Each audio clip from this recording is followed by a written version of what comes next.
nuclear test sites and how the radiation impacted members on a famous fishing boat. I will also talk about the Chernobyl incident, the worst incident in history, Hiroshima and Nagasaki, and how survivors were collectively categorized and cast out of society.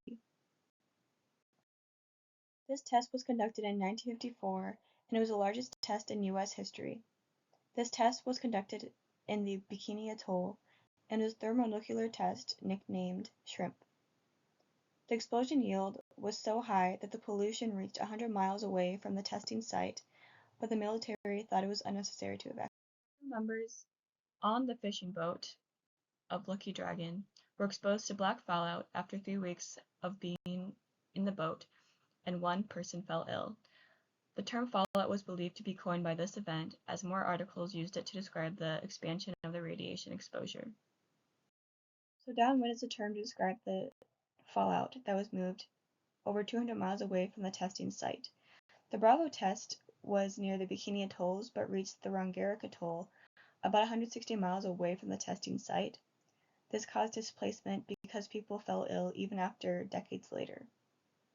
Robert Jacobs discussed the long-term environmental and health impacts of these nuclear tests, and one of them started in Nevada and reached to the eastern parts of the United States, and a test was conducted with honey, and they took 122 samples of honey and found radiation 70 years later after the nuclear test.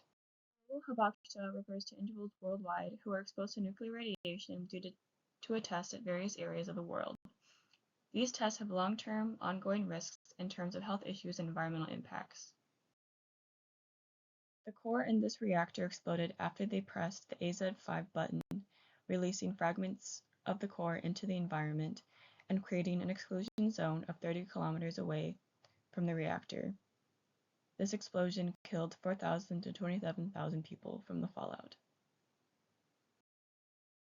Due to the earthquake in Fukushima, the grid electricity supply was lost and generators started working. However, when the tsunami struck the generators, it was below ground level and water reached 4 to 6 meters, preventing the cooling system from working and leading to radiation exposure.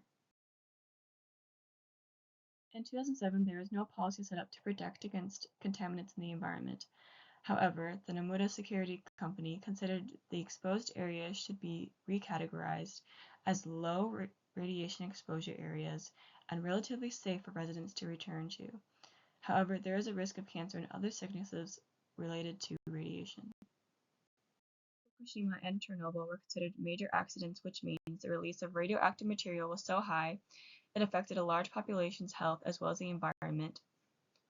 If it was over 20 sievert, people would need to be evacuated and the area needs to be decontaminated. If it was under 20, the agricultural products and the water supply needed to be closely monitored. The Fat Man plutonium bomb was 21 kilotons and it was dropped in 1945 in Nagasaki. This was in response to the bombing of Pearl Harbor by the Japanese.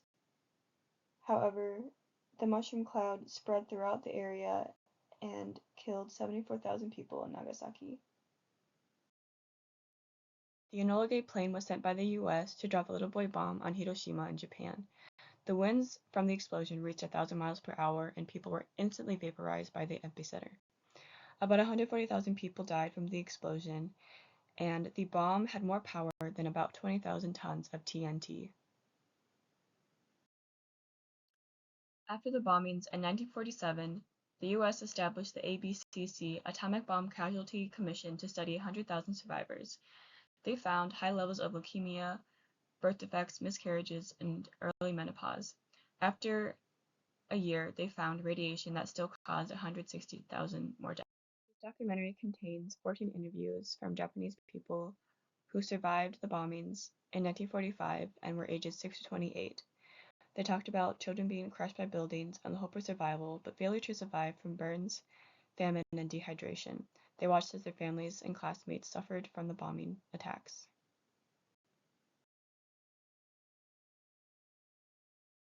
The bombings caused long-term health effects and forced displacement due to contaminated lands and waters. Senji Yamaguchi started a petition to involve the Japanese government in the bombings since he believed they should be held responsible for starting the war.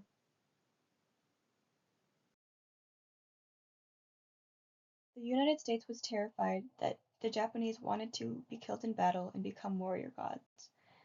They believed that the Japanese would take over the United States as well as the entire world, so they dropped the bombs in Hiroshima and Nagasaki, immobilizing them and eventually leading them to surrender.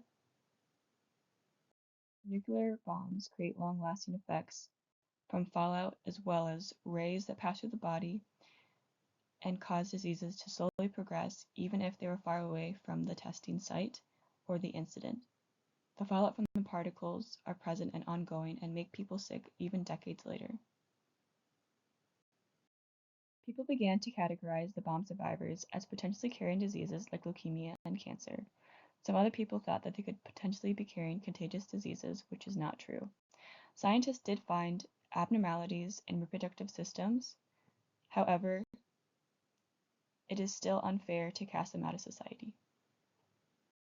The structural discrimination against the hibakusha was created by society, forcing them to isolate themselves as workplaces refused to employ them and potential partners refused to marry them as they believed that they could potentially pass down health defects to their children.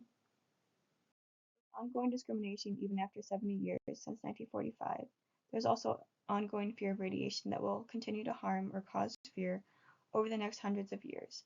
Bombings in Japan show the long-lasting effects of the nuclear bombs, and the test sites and the nuclear accidents display the need to follow safety measures and closely monitor the areas.